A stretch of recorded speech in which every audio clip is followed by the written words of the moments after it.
rain has washed the track clean as well.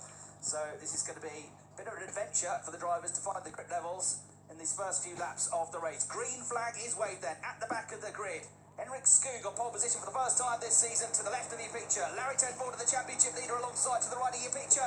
Red lights on, revs rise, lights go out, we get underway. Henrik Skoog makes a very good start from pole position.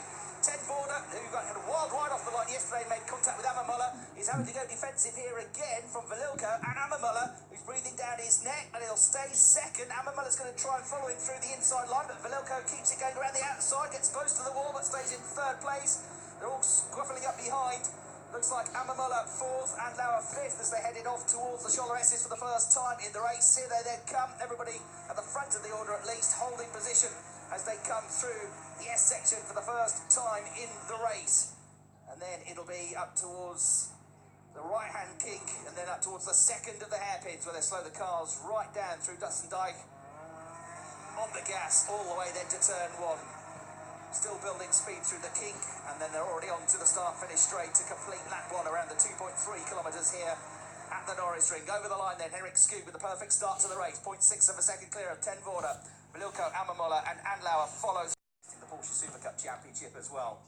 Muller ahead of Andlauer at the top of the standings there. Oh dear, we've had it off for Dylan Pereira. His weekend goes from bad to worse. Spins it around at the hairpin, goes in the wrong direction. Lights at the tyres. Oh no, he got too heavy on the gas. Spins it round again, wastes more time. Second time lucky, gets around. And that was pure frustration, I think. Just slammed on the throttle. And nearly 500 horsepower went into the rear wheels. I think he got a tag there, didn't he? So Berkane Besler car that was right behind it. Yes, there was contact. Besler was trying to defend his position, or maybe he'd just got on the inside of Rettenbach on the 92 car. He tagged the back of Pereira. Not heavily, but enough to send him into the spin. Pereira frustrated then. Gets the car around. Oh, we cut away before it happens, but he spun it again as he tried to get on the gas. So it was indeed bodywork rubbing on. For the lead of the race, Henrik Skoog desperately trying to hang on to this. He hasn't put a wheel wrong so far, and Velilko's trying to show his nose as well now. He's trying to attack and defend because you've got Andlauer. Oh no, the contact between the top three all hit each other. Into Skoog goes Tedford.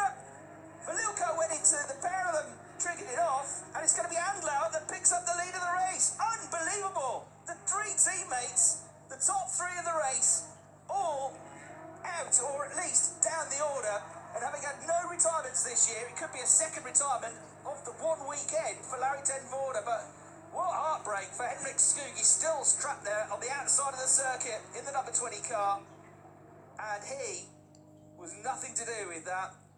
Unbelievable, absolute joy after qualifying yesterday. Christoph Huber's going to have words to say here. Let's get a replay. So Velilko was trying to defend from Andlauer. He tagged the back of Tedford. That then tagged Tedford into the race leader, Henrik Skoog. It was a lock-up from Tedford, who was hugging the inside line. And I think the contact was as they braked, rather than because of the lockup. Yeah, there's the lockup. There's the lockup from Velilko, and there's the contact, and it all triggered into one another.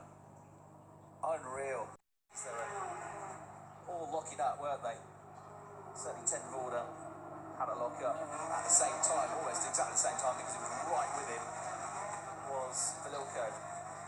Both hugging the inside line because Andlauer was trying to come around the outside of them. So green flag waved. We get back underway. And this has fallen, absolutely fallen, into the lap of Mikael Muller, who could, if it stays like this, be on course for his second win of the season. Second place is the leading rookie Kohler. Third is Andlauer.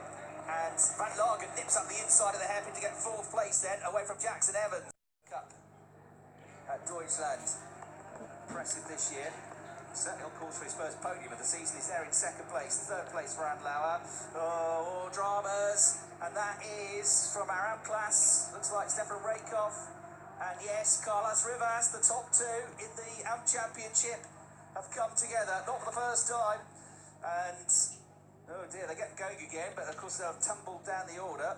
So it probably is going to be Jesserik who picks up the AM class lead.